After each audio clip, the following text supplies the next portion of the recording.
Hello friends, எல்லாரும் எப்படி இருக்கீங்க?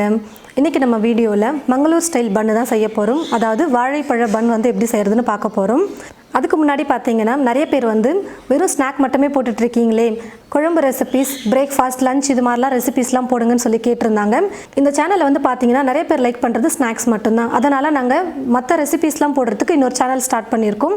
அந்த சேனலில் வந்து பார்த்தீங்கன்னா நிறைய டிஃப்ரெண்ட்டான பிரேக்ஃபாஸ்ட் ரெசிபீஸ், இன்ஸ்டண்ட்டாக செய்யக்கூடிய வகையில் நிறைய ரெசிபீஸ், லஞ்ச் மெனு ரெசிபீஸ், அப்புறம் முக்கியமாக கிட்ஸுக்கு ஹெல்த்தியான ரெசிபீஸ், இந்த மாதிரி நிறைய ரெசிபீஸ், முக்கியமாக நிறைய பேர் பொடி ஐட்டம்ஸ்லாம் கேட்குறீங்க.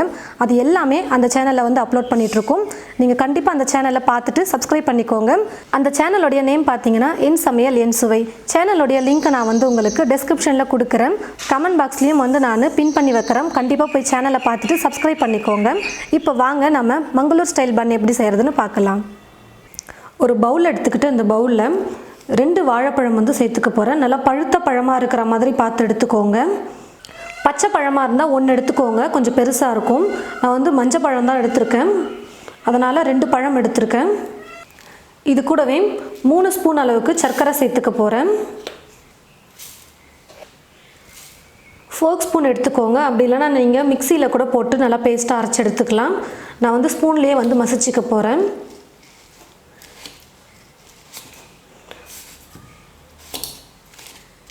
பாருங்கள் ஃப்ரெண்ட்ஸ், பழத்தை வந்து நல்லா மசிச்சுக்கிட்டேன். இப்போ இது கூடவே 1/4 ஸ்பூன் அளவுக்கு சீரகம் சேர்த்துக்கிறேன். உப்பு 1/4 ஸ்பூன் சேர்த்துக்கிறேன். 1/4 ஸ்பூன் சோடா உப்பு சேர்த்துக்கிறேன். சோடா உப்புக்கு பதிலாக நீங்கள் 1/2 ஸ்பூன் பேக்கிங் பவுடர் கூட சேர்த்துக்கலாம். தயிர் 3 ஸ்பூன் சேர்த்துக்க போகிறேன். எல்லாத்தையும் சேர்த்து நல்லா கலந்து விட்டுக்கிறேன்.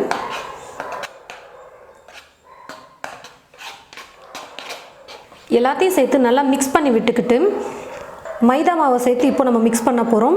நான் 1 கப் அளவுக்கு மைதா மாவு எடுத்திருக்கேன். இதோட வெயிட் பார்த்தீங்கன்னா 150 கிராம் இருக்குது.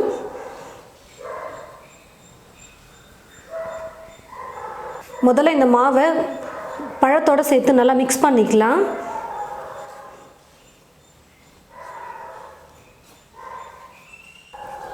பாருங்கள் ஃப்ரெண்ட்ஸ், நல்லா சேர்த்து மிக்ஸ் பண்ணிக்கிட்டேன். ஆனால் வந்து கொஞ்சம் இலக்கமாக இருக்குது மாவு. நம்ம சேர்த்துருக்கிற பழத்தை பொறுத்து தான் வந்து நம்ம மாவு வந்து மிக்ஸ் பண்ணணும். இது கூட இப்போ எக்ஸ்ட்ரா நான் வந்து 2 ஸ்பூன் அளவுக்கு மைதா சேர்த்துக்க போகிறேன். நல்லா ஸ்பூன் ஃபுல்லாக எடுத்துருக்கேன், அது சேர்த்துக்கிறேன். இப்போ இது எல்லாத்தையும் சேர்த்து நல்லா கலந்துக்கிறேன். நீங்கள் செய்யும்போது ஒரு வேளை கரெக்டாக இருக்கலாம். நான் வந்து கொஞ்சம் பெரிய பழமாக கூட எடுத்துருக்கலாம், அதனால் வந்து கொஞ்சம் இலக்கமாக இருக்குது. அதனால் நான் எக்ஸ்ட்ரா 2 ஸ்பூன் சேர்த்துருக்கேன்.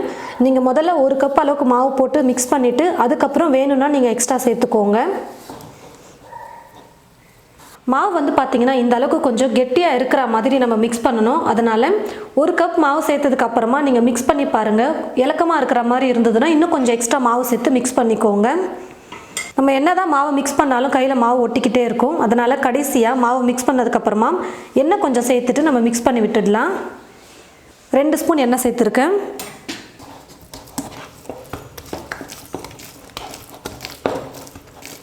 எண்ணெயை சேர்த்துட்டு நல்லா மிக்ஸ் பண்ணிக்கிட்டேன். மாவு வந்து பார்த்திங்கன்னா சப்பாத்திக்கு மாவு பசியும் பார்த்திங்களா, அந்த மாதிரி தான். ஆனால் அதை விட இன்னும் கொஞ்சம் சாஃப்டாக இருக்கிற மாதிரி நீங்கள் மிக்ஸ் பண்ணிக்கோங்க, கரெக்டாக இருக்கும். வீடியோவில் பார்த்தா உங்களுக்கு தெரியும் எந்த அளவுக்கு சாஃப்டாக இருக்குன்னு. இப்போ இது மேலே ஒரு துணி அப்படி இல்லைன்னா ஒரு பிளேட் போட்டு மூடி வச்சிடலாம். குறைஞ்சது மாவு வந்து 5லேருந்து 6 மணி நேரத்துக்கு ஊறணும். எந்த அளவுக்கு மாவு நல்லா ஊறுதோ அந்த அளவுக்கு நல்லா சூப்பராக சாஃப்டாக நல்லா எழும்பி வரும். இப்போ மாவு வந்து நல்லா 6 மணி நேரத்துக்கு நான் ஊற வச்சுக்க போகிறேன். பாருங்கள் ஃப்ரெண்ட்ஸ், நான் வந்து மாவை 6 மணி நேரத்துக்கு ஊற வச்சுருக்கேன். 5லேருந்து 6 மணி நேரத்துக்கு நீங்கள் மாவு பிசைஞ்சு ஊற வச்சுக்கிட்டால் போதும். நான் வந்து இப்போ 6 மணி நேரத்துக்கு ஊற வச்சுருக்கேன். சின்ன சின்ன உருண்டைகளாக எடுத்துக்கிட்டு கொஞ்சம் மாவு போட்டு நம்ம தேய்ச்சிக்கலாம். ரொம்ப மாவு சேர்க்க வேணாம், சும்மா கட்டையில் ஒட்டாமல் இருக்கிறதுக்காக கொஞ்சம் லைட்டாக மாவு போட்டு நம்ம தேய்ச்சிக்கிட்டால் போதும். அதே மாதிரி பார்த்திங்கன்னா ரொம்ப மெல்லிசாலாம் தேய்க்கக்கூடாது, கொஞ்சம் மொத்தமாக இருக்கிற மாதிரி தான் நம்ம தேய்ச்சி எடுக்கணும். கடாயில் எண்ணெய் ஊற்றி வச்சுட்டு எண்ணெய் வந்து நல்லா சூடேறிடுச்சு. எண்ணெய் நல்லா காஞ்சதுக்கப்புறமா ஸ்டவ்வை வந்து மீடியம் ஃப்ளேமில் வச்சுக்கோங்க. மீடியம் ஃப்ளேமில் வச்சுட்டே இப்போ வந்து நம்ம குக் பண்ண போகிறோம். நம்ம தேய்ச்சி வச்சுருக்கிற மாவை இப்போ நான் எண்ணெயில் போட்டுடுறேன். தீ ஃபுல்லாக வச்சோம்னா மேலே வந்து கலர் வந்துடும், ஆனால் உள்ளே வேகாமலே மாவு பச்சையாகவே இருக்கும். அதனால் கொஞ்சம் மீடியம் ஃப்ளேமில் வச்சுட்டு நம்ம குக் பண்ணிக்கலாம். கொஞ்சம் கரண்டி வச்சு லைட்டாக அழுத்தி விட்டோம்னா நல்லா கொஞ்சம் பஃப்னு எலும்பி வரும். அப்பப்போ திருப்பி கொடுத்துட்டே இருங்க, அப்போ தான் எல்லா பக்கமும் நல்லா கலர் வந்து வெந்து வரும்.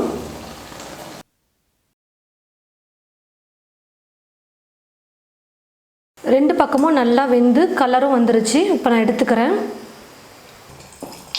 எண்ணெயில் போடும்பொழுது ஸ்டவ்வை வந்து லோ ஃப்ளேமில் வச்சுட்டு போடுங்க. அதுக்கப்புறமா கொஞ்சம் நேரம் கழித்து மீடியம் ஃப்ளேமில் வச்சுக்கலாம். எண்ணெயில் போட்டு ஒரு 30 செகண்ட் கழித்து கொஞ்சம் லைட்டாக கரண்டி வச்சு ப்ரெஸ் பண்ணிங்கன்னா நல்லா எழும்பி வரும். ஸ்டவ்வை மீடியம் ஃப்ளேமில் வச்சுட்டே குக் பண்ணிக்கலாம். அப்போ தான் நல்லா வெந்து வரும். இதே போல் மீதி இருக்கிற எல்லா மாவையும் கொஞ்சம் நல்லா மொத்தமாக தட்டி எண்ணெயில் போட்டு பொரிச்சு எடுத்துக்கலாம். மங்களூர் ஸ்டைல் பன் வந்து நம்ம செஞ்சுருக்கோம். ரொம்ப டேஸ்டியான சூப்பரான பன் இது.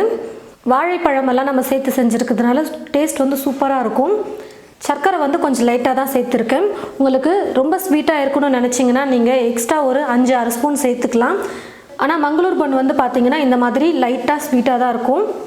இது கூட வந்து அவங்க சட்னி கூட வச்சு சாப்பிடுவாங்க. தேங்காய் சட்னி இல்லை வேறு ஏதாவது சட்னி கூட வச்சு சாப்பிடுவாங்க. இல்லை வெறுமனே கூட சாப்பிட்டா போதும். வெறுமனே சாப்பிட்ற மாதிரி இருந்தால் நீங்கள் கொஞ்சம் ஸ்வீட் சேர்த்துக்கலாம். இல்லைனா லைட் ஸ்வீட்டோடு இருந்தாலும் ஓகே தான். பாருங்கள் எவ்வளோ சூப்பராக உள்ளெல்லாம் நல்லா வெந்து வந்திருக்கு. ஸ்டவ்வை மீடியம் ஃப்ளேமில் வச்சுட்டு நம்ம குக் பண்ணும்பொழுது உள்ளேயும் மாவு வந்து நல்லா வெந்து வந்திருக்கும். மேலேயும் கலர் வந்து தீஞ்சு போகாமல் நல்லா இந்த மாதிரி பொன்னிறமாக வந்திருக்கும்.